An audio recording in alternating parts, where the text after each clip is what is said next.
सोचिए जरा, आप अपने बच्चों को स्कूल भेजते हैं, कंधे पर बैग, हाथ में पानी की बोतल और गेट के बाहर खड़ा होता है एक डिलीवरी बॉय। लेकिन उसके बैग में टिफिन नहीं, उसके बैग में दारू है, सिगरेट है, गुटखा है और जहर भी। जी हां, उत्तराखंड के हल्द्वानी में नशा अब ठेकों तक सीमित नहीं रहा। नशा अब ऑनलाइन ऑर्डर पर मिल रहा है। नशा अब फूड ऐप की आड़ में घर घर पहुंच रहा है। और सबसे खतरनाक बात, नशा अब स्कूल के गेट तक पहुंच चुका है। ये कोई अफवाह नहीं, ये कोई सोशल मीडिया की कहानी नहीं, ये जमीनी हकीकत है और इसका खुलासा हुआ है एक पड़ताल में।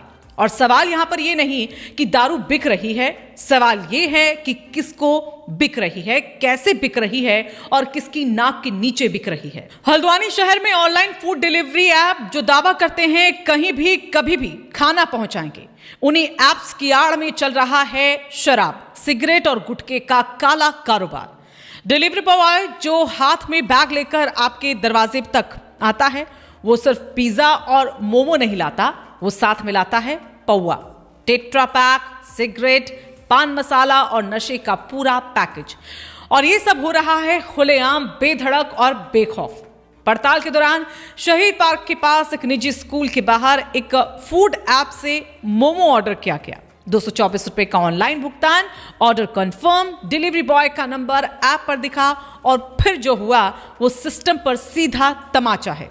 डिलीवरी बॉय को फोन किया गया और उसे कहा गया मोमो के साथ एक रम का पौवा, सिगरेट और पान मसाला भी ले आना।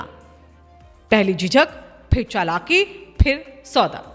डिलीवरी बॉय ने दूसरा नंबर भेजा, उस पर 400 रुपए मंगवाए गए और 300 सामान के, 100 रुपए अपने चार्ज के।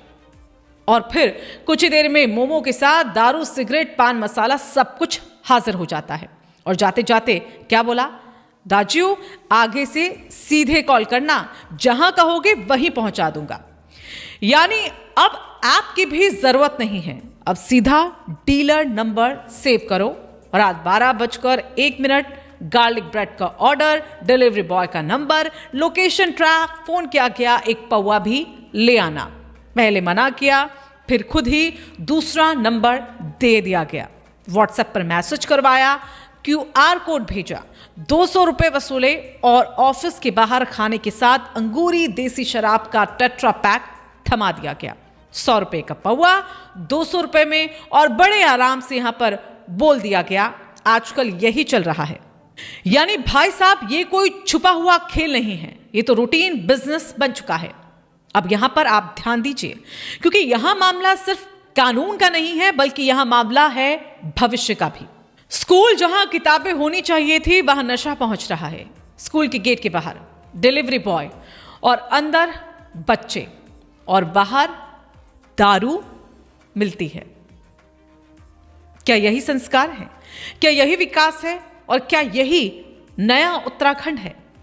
स्कूल कॉलेज के पास शराब बेचना कानूनन अपराध है, लेकिन यहां तो बेच नहीं रहे, पहुंचाया जा रहा है। और सवाल यहां पर यह है, क्या पुलिस को नहीं पता, कि प्रशासन को इस बात की बिल्कुल खबर नहीं है, या सब कुछ दिखकर भी अनदेखा किया जा रहा है?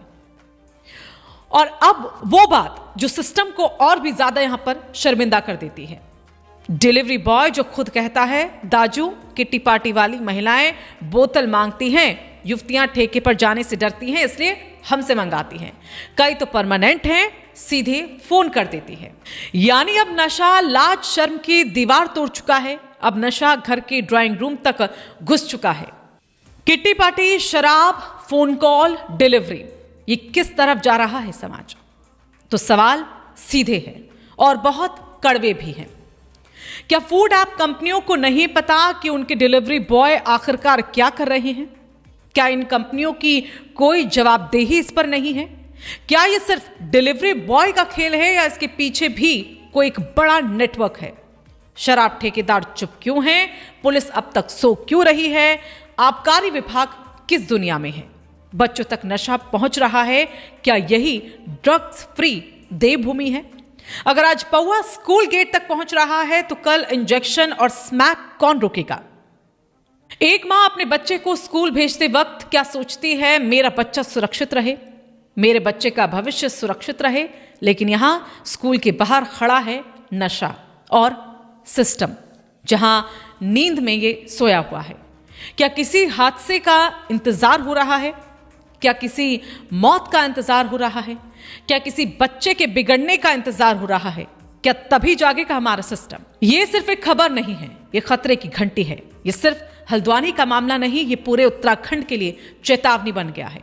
आज हल्द्वानी, कल देहरादून, परसों हरिद्वार और शायद फिर अल्मोड़ा और पौड़ी।